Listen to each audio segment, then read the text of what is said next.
अभी मैं मौजूद हूँ उत्तर प्रदेश के प्रतापगढ़ जनपद में और अम्बेडकर नव युवक दल के तमाम पदाधिकारी प्रतापगढ़ जनपद में मौजूद हैं और जिलाधिकारी कार्यालय पे कहीं न कहीं धरना देने के लिए यहाँ पे आज उपस्थित हुए हैं।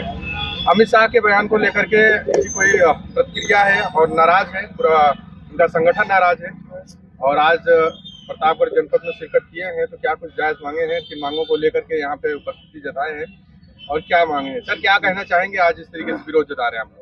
ये विरोध गृह मंत्री अमित शाह के द्वारा संसद में बाबा साहेब का अपमान किया गया है।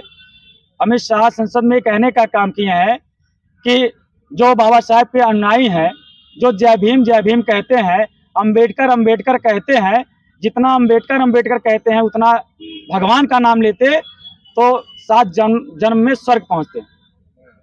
तो हम ये आप लोगों के चैनल के माध्यम से कहना चाहता हूं कि अमित शाह, हम लोगों को स्वर्ग जाने की जरूरत नहीं है और आपको ज्यादा स्वर्ग जरूरत है। आप स्वर्ग चले जाइए, आपको स्वर्ग आपका मुबारक हो। हम बाबा साहेब के संविधान को मानने वाले लोग हैं, हम बाबा साहेब को मानते हैं। बाबा साहब हमारे भगवान हैं, बाबा साहेब हमारे सब कुछ देवता हैं। बाबा साहेब से बढ़कर भगवान भी नहीं है। और आप स्वर्ग की बात कर रहे हो, भगवान की बात कर रहे हो। तुम्हारे भगवान को भी बाबा साहेब का संविधान, बाबा साहेब का कानून अधिकार दिया। बड़े बड़े मंचों पे आप कहते हो ना, जय श्री राम जय श्री राम, तो उस श्री राम, उस राम को भी अगर कोई न्याय दिया है तो बाबा साहेब का संविधान दिया है। बाबा साहेब का संविधान दिया है, बाबा साहेब का कानून दिया है। तो सम्मानित हम सभी आप लोगों के चैनल के माध्यम से कहना चाहता हूं कि जिसको स्वर्ग चाहिए वह स्वर्ग जाए। हम लोग बाबा साहेब के संविधान को मानते हैं, बाबा साहेब मानते हैं। हमारे भगवान, हमारे सब कुछ बाबा साहेब हैं। बाबा साहेब का अपमान किए हो और आपको पूरे बहुजन समाज के सामने माफी मांगनी पड़ेगी और संसद से इस्तीफा देना पड़ेगा। और नहीं तो ये अभी छोटा आंदोलन है, अभी तो ये लड़ाई है, आगे और लड़ाई है। ये आंदोलन पूरे भारत में चलेगा, भारत ही नहीं पूरे विश्व में चलेगा, क्योंकि बाबा साहेब की पहचान, बाबा साहेब की जान, बाबा साहेब का सम्मान, मान सम्मान पूरा विश्व मानता है। पूरा विश्व में आंदोलन चलेगा, तुम्हें देश छोड़कर भागना पड़ेगा।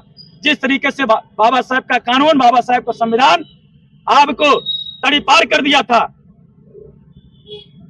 इस देश से आपको बाहर कर दिया था, आने वाले समय में यह बहुजन समाज भी आपको इस भारत देश से भगाने का काम करेगा।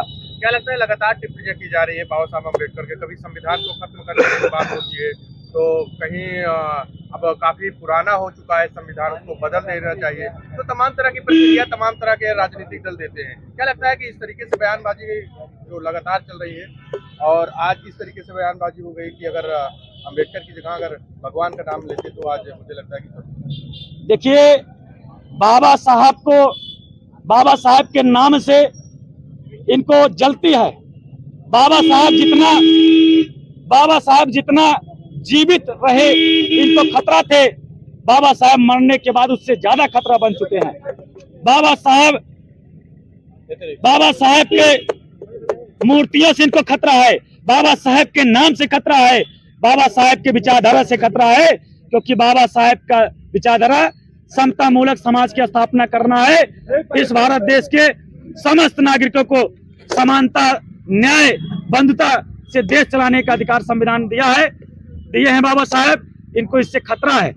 और बाबा साहब का आप देख रहे हैं कि बाबा साहब एक शोषित पीड़ित वंचित समाज के लोग थे, नेता थे। क्या लगता है नेता जी, अगर मांगे नहीं पूरी की गई, अगर इस्तीफा नहीं देते, माफी नहीं मांगते, तो किस तरीके से कदम उठाएंगे आप? अगर माफी नहीं मांगेंगे और इस्तीफा नहीं देंगे तो हम लोग संसद को घेरेंगे, पूरे विश्व, पूरे भारत में आग लग जाएगी जब तक इस्तीफा नहीं देंगे।